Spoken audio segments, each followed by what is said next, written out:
The City of God, by St. Augustine of Hippo, Book 21, Chapter 1. I propose, with such ability as God may grant me, to discuss in this book more thoroughly the nature of the punishment which shall be assigned to the devil and all his retainers, when the two cities, the one of God, the other of the devil, shall have reached their proper ends through Jesus Christ our Lord, the Judge of quick and dead. And I have adopted this order, and preferred to speak, first of the punishment of the devils, and afterwards of the blessedness of the saints, because the body partakes of either destiny, and it seems to be more incredible that bodies endure in everlasting torments, than that they continue to exist without any pain in everlasting felicity. Consequently, when I shall have demonstrated that that punishment ought not to be incredible, this will materially aid me in proving that which is much more credible, that is, the immortality of the bodies of the saints, which are delivered from all pain. Neither is this order out of harmony with the divine writings, in which sometimes indeed the blessedness of the good is placed first, as in the words, "They that have done good unto the resurrection of life, and they that have done evil unto the resurrection of judgment," but sometimes also last, as, "The Son of Man shall send forth his angels, and they shall gather out of his kingdom all things which offend, and shall cast them into a furnace of fire. There shall be wailing and gnashing of teeth. Then shall the righteous shine forth as the sun in the kingdom of his Father." And that "these shall go away into eternal punishment, but the righteous into life eternal." And though we have not room to cite instances, any one who examines the prophets will find that they adopt now the one arrangement, and now the other. My own reason for following the latter order I have given. Chapter 2. What then can I adduce to convince those who refuse to believe that human bodies, animated and living, can not only survive death, but also last in the torments of everlasting fires? They will not allow us to refer this simply to the power of the Almighty, but demand that we persuade them by some example. If then we reply to them that there are animals which certainly are corruptible, because they are mortal, and which yet live in the midst of flames, and likewise that in springs of water so hot that no one can put his hand in it with impunity, a species of worm is found, which not only lives there, but cannot live elsewhere, they either refuse to believe these facts unless we can show them, or, if we are in circumstances to prove them by ocular demonstration or by adequate testimony, they contend with the same skepticism that these facts are not examples of what we seek to prove, inasmuch as these animals do not live forever, and besides they live in that blaze of heat without pain, the element of fire being congenial to their nature, and causing it to thrive and not to suffer, just as if it were not more incredible that it should thrive than that it should suffer in such circumstances. It is strange that anything should suffer in fire and yet live, but stranger that it should live in fire and not suffer. If then the latter be believed, why not also the former? Chapter 3. But, say they, there is no body which can suffer, and cannot also die. How do we know this? For who can say with certainty that the devils do not suffer in their bodies, when they own that they are grievously tormented? And if it is replied that there is no earthly body, that is to say, no solid and perceptible body, or, in one word, no flesh, which can suffer and cannot die, is not this to tell us only what men have gathered from experience and their bodily senses? For they indeed have no acquaintance with any flesh but that which is mortal, and this is their whole argument, that what they have had no experience of they judge quite impossible. For we cannot call it reasoning to make pain a presumption of death, while in fact it is rather a sign of life. For though it be a question whether that which suffers can continue to live forever, yet it is certain that everything which suffers pain does live, and that pain can exist only in a living subject. It is necessary, therefore, that he who is pained be living, not necessary that pain kill him. For every pain does not kill even those mortal bodies of ours which are destined to die. And that any pain kills them is caused by the circumstance that the soul is so connected with the body that it succumbs to great pain and withdraws. For the structure of our members and vital parts is so infirm that it cannot bear up against that violence which causes great or extreme agony. But in the life to come this connection of soul and body is of such a kind that as it is dissolved by no lapse of time, so neither is it burst asunder by any pain. And so, although it be true that in this world there is no flesh which can suffer pain, and yet cannot die, yet in the world to come there shall be flesh such as now there is not, as there will also be death such as now there is not.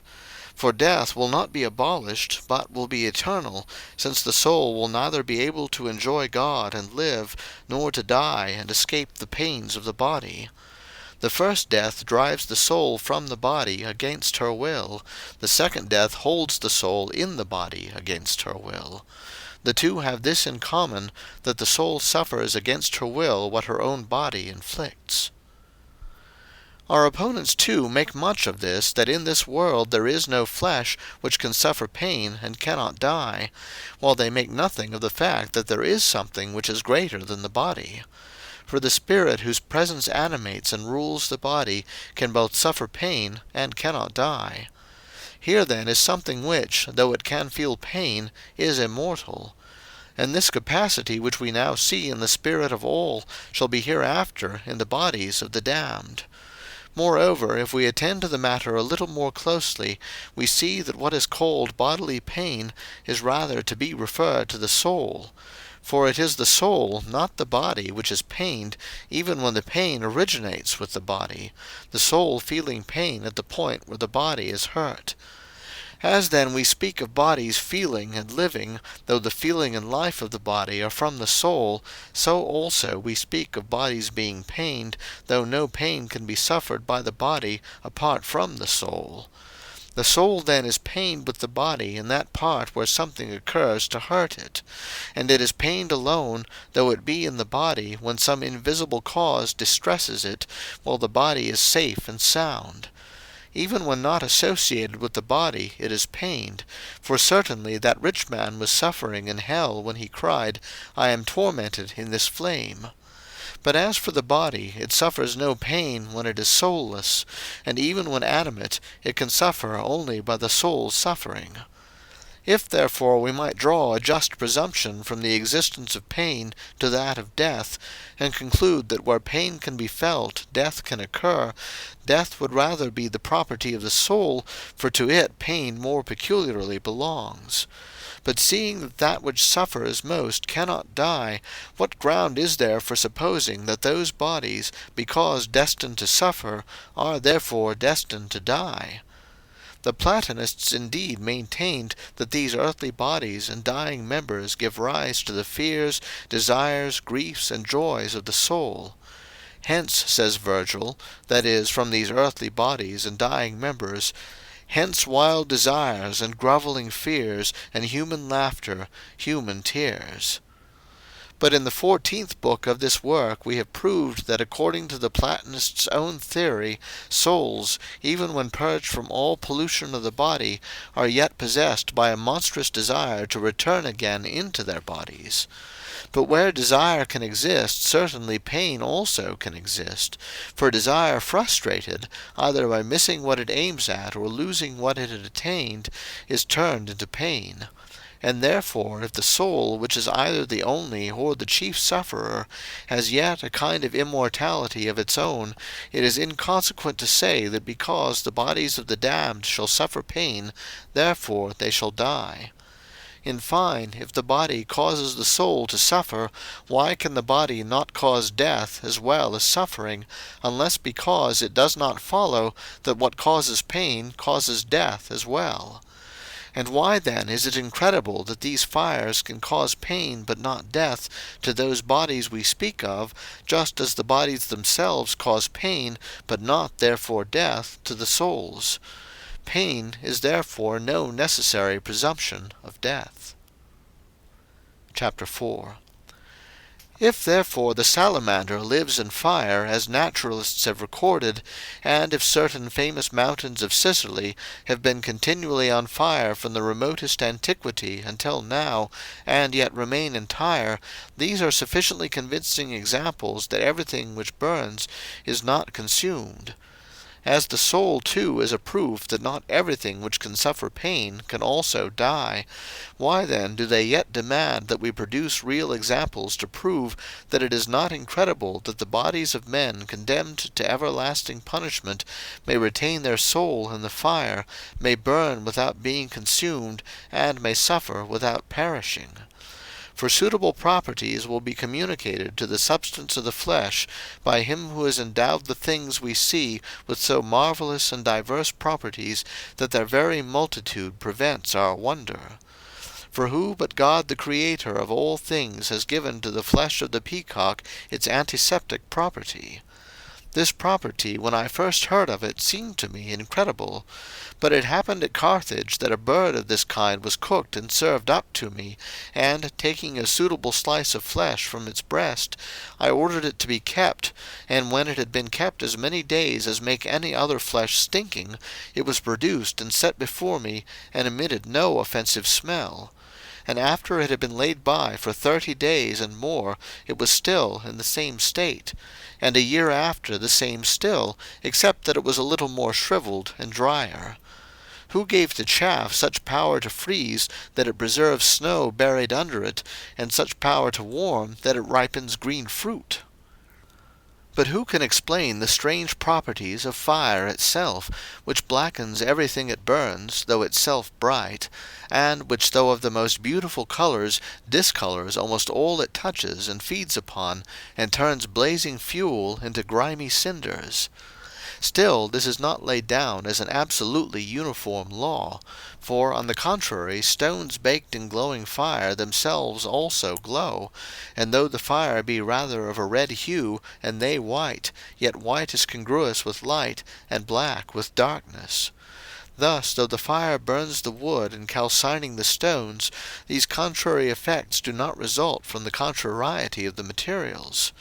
For though wood and stone differ, they are not contraries like black and white, the one of which colours is produced in the stones, while the other is produced in the wood by the same action of fire, which imparts its own brightness to the former, while it begrimes the latter, and which could have no effect on the one were it not fed by the other. Then what wonderful properties do we find in charcoal, which is so brittle that a light tap breaks it, and a slight pressure pulverizes it, and yet is so strong that no moisture rots it, nor any time causes it to decay? So enduring is it that it is customary in laying down landmarks to put charcoal underneath them, so that if after the longest interval anyone raises an action and pleads that there is no boundary stone, he may be convicted by the charcoal below. What then has enabled it to last so long without rotting, though buried in the damp earth in which its original wood rots, except this same fire which consumes all things? Again, let us consider the wonders of lime. For besides growing white in fire, which makes other things black, and of which I have already said enough, it has also a mysterious property of conceiving fire within it.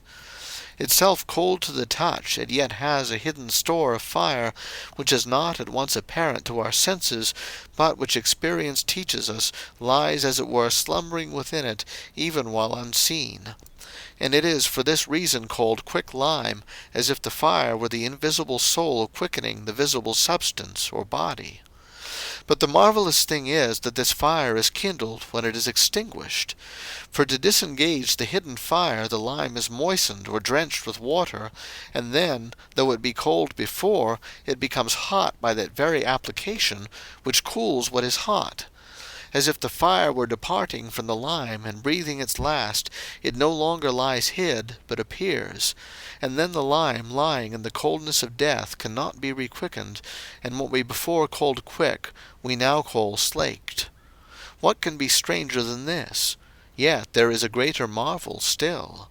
For if you treat the lime not with water, but with oil, which is as fuel to fire, no amount of oil will heat it. Now if this marvel had been told us of some Indian mineral which we had no opportunity of experimenting upon, we should either have forthwith pronounced it a falsehood, or certainly should have been greatly astonished. But things that daily present themselves to our own observation we despise, not because they are really less marvellous, but because they are common; so that even some products of India itself, remote as it is from ourselves, cease to excite our admiration as soon as we can admire them at our leisure. The diamond is a stone possessed by many among ourselves, especially by jewellers and lapidaries, and the stone is so hard that it can be wrought neither by iron nor fire, nor, they say, by anything at all except goat's blood. But do you suppose it is as much admired by those who own it and are familiar with its properties, as by those to whom it is shown for the first time? Persons who have not seen it perhaps do not believe what is said of it, or if they do, they wonder as at a thing beyond their experience, and if they happen to see it, still they marvel because they are unused to it, but gradually familiar experience of it dulls their admiration. We know that the lodestone has a wonderful power of attracting iron. When I first saw it, I was thunderstruck, for I saw an iron ring attracted and suspended by the stone. And then, as if it had communicated its own property to the iron it attracted, and had made it a substance like itself, this ring was put near another, and lifted it up, and as the first ring clung to the magnet, so did the second ring to the first. A third and a fourth were similarly added, so that there hung from the stone a kind of chain of rings, with their hoops connected, not interlinking, but attached together by their outer surface. Who would not be amazed at this virtue of the stone, subsisting as it does not only in itself, but transmitted through so many suspended rings, and binding them together by invisible links? Yet far more astonishing is what I heard about this stone from my brother in the episcopate, Severus, bishop of Milevis. He told me that Bathanarius, once count of Africa, when the bishop was dining with him, produced a magnet, and held it under a silver plate on which he placed a bit of iron. Then, as he moved his hand with the magnet underneath the plate, the iron upon the plate moved about accordingly. The intervening silver was not affected at all, but precisely as the magnet was moved backwards and forwards below it, no matter how quickly, so was the iron attracted above. I have related what I myself have witnessed. I have related what I was told by one whom I trust as I trust my own eyes. Let me further say what I have read about this magnet. When a diamond is laid near it, it does not lift iron, or if it has already lifted it, as soon as the diamond approaches, it drops it. These stones come from India. But if we cease to admire them because they are now familiar, how much less must they admire them who procure them very easily, and send them to us? Perhaps they are held as cheap as we hold lime, which, because it is common, we think nothing of, though it has the strange property of burning when water, which is wont to quench fire, is poured on it, and of remaining cool when mixed with oil, which ordinarily feeds fire. Chapter 5.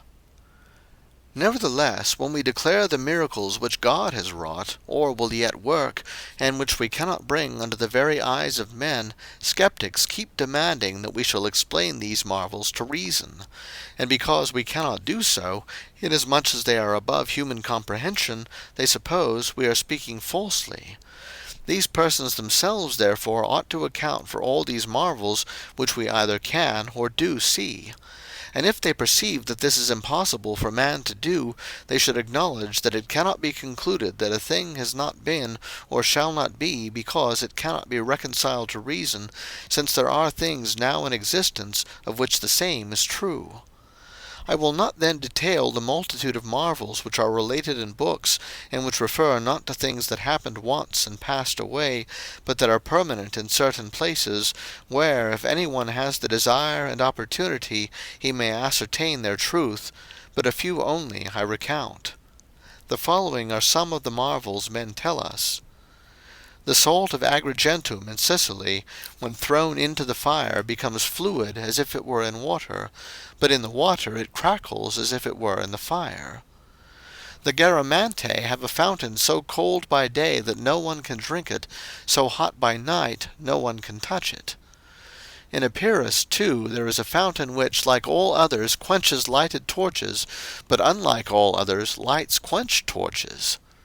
There is a stone found in Arcadia, and called asbestos, because once lit it cannot be put out.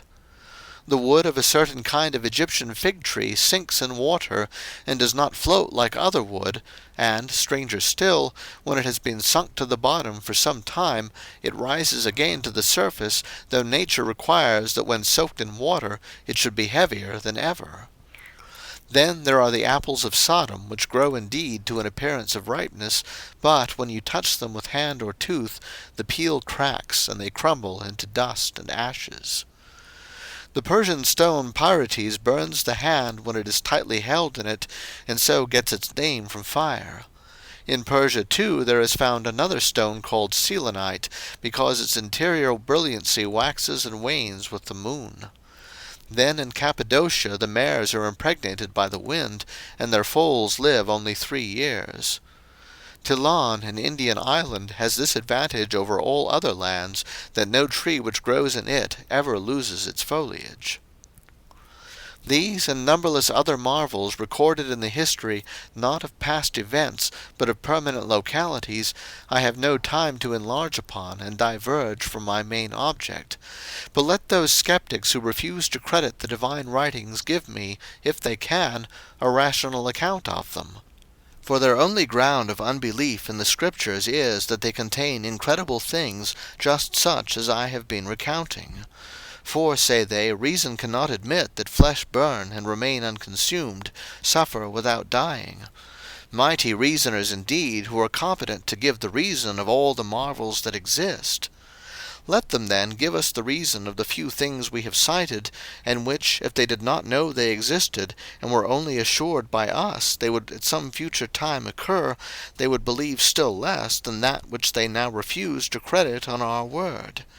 For which of them would believe us, if, instead of saying that the living bodies of men hereafter will be such as to endure everlasting pain and fire without ever dying, we were to say that in the world to come there will be salt which becomes liquid in fire as if it were in water, and crackles in water as if it were in fire, or that there will be a fountain whose water in the chill air of night is so hot that it cannot be touched, while in the heat of day it is so cold that it cannot be drunk, or that there will be a stone which by its own heat burns the hand when tightly held, or a stone which cannot be extinguished if it has been lit in any part, or any of those wonders I have cited, while omitting numberless others. If we were to say that these things would be found in the world to come, and our skeptics were to reply, "If you wish us to believe these things, satisfy our reason about each of them," we should confess that we could not, because the frail comprehension of man cannot master these and such like wonders of God's working, and that yet our reason was thoroughly convinced that the Almighty does nothing without reason, though the frail mind of man cannot explain the reason, and that while we are in many instances uncertain what he intends, yet that it is always most certain that nothing which he intends is impossible to him, and that when he declares his mind, we believe him whom we cannot believe to be either powerless or false.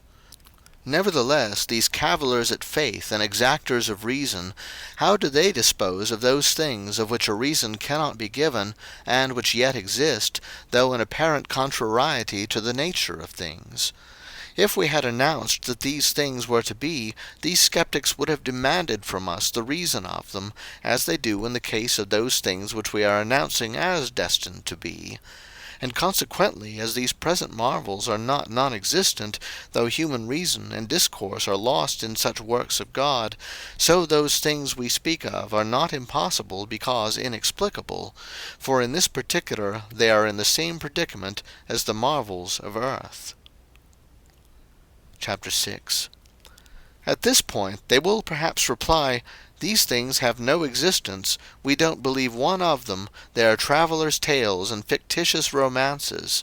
And they may add what has the appearance of argument, and say, if you believe such things as these, believe what is recorded in the same books, that there was or is a temple of Venus, in which a candelabrum set in the open air holds a lamp which burns so strongly that no storm or rain extinguishes it, and which is therefore called, like the stone mentioned above, the asbestos or inextinguishable lamp. They may say this with the intention of putting us into a dilemma, for if we say this is incredible, then we shall impugn the truth of the other recorded marvels. If, on the other hand, we admit that this is credible, we shall avouch the pagan deities. But, as I have already said in the 18th book of this work, we do not hold it necessary to believe all that profane history contains, since, as Varro says, even historians themselves disagree on so many points that one would think they intended and were at pains to do so. But we believe, if we are disposed, those things which are not contradicted by these books, which we do not hesitate to say we are bound to believe.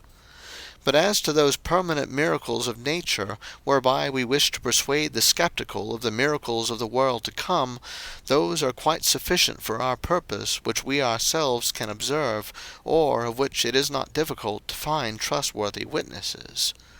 Moreover, that temple of Venus, with its inextinguishable lamp, so far from hemming us into a corner, opens an advantageous field to our argument.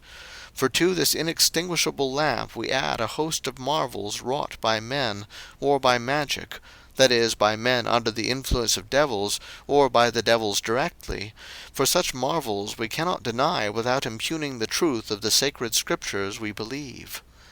That lamp, therefore, was either by some mechanical and human device fitted with asbestos, or it was arranged by magical art in order that the worshippers might be astonished, or some devil under the name of Venus so signally manifested himself that this prodigy both began and became permanent.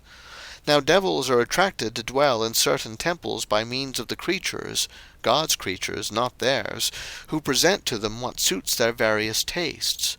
They are attracted not by food like animals, but like spirits by such symbols as suit their taste, various kinds of stones, woods, plants, animals, songs, rites. And that men may provide these attractions, the devils first of all cunningly seduce them, either by imbuing their hearts with a sacred poison, or by revealing themselves under a friendly guise, and thus make a few of them their disciples, who become the instructors of the multitude. For unless they first instructed men, it were impossible to know what each of them desires, what they shrink from, by what name they should be invoked or constrained to be present. Hence the origin of magic and magicians. But above all they possess the hearts of men, and are chiefly proud of this possession when they transform themselves into angels of light. Very many things that occur, therefore, are their doing, and these deeds of theirs we ought all the more carefully to shun, as we acknowledge them to be very surprising. And yet these very deeds forward my present arguments. For if such marvels are wrought by unclean devils, how much mightier are the holy angels? And what cannot that God do, who made the angels themselves capable of working miracles? If then very many effects can be contrived by human art of so surprising a kind that the uninitiated think them divine, as when, for example, in a certain temple 2 magnets have been adjusted, one in the roof, another in the floor, so that an iron image is suspended in mid-air between them, one would suppose by the power of the divinity, were he ignorant of the magnets above and beneath. Or, as in the case of that lamp of Venus which we already mentioned as being a skilful adaptation of asbestos, if again by the help of magicians, whom Scripture calls sorcerers and enchanters, the devils could gain such power that the noble poet Virgil should consider himself justified in describing a very powerful magician in these lines: Her charms can cure what souls she please, rob other hearts of healthful ease, turn rivers backward to their source, and make the stars forget their course, and call up ghosts from night. The ground shall bellow 'neath your feet, the mountain ash shall quit its seat, and travel down the height. If this be so, how much more able is God to do those things which to skeptics are incredible, but to his power easy, since it is he who has given to stones and all other things their virtue, and to men their skill to use them in wonderful ways; he who has given to the angels a nature more mighty than that of all that lives on earth; he whose power surpasses all marvels, and whose wisdom in working, ordaining, and permitting is no less marvelous in its governance of all things than in its creation of all. End of Book 21, chapters 1 through 6.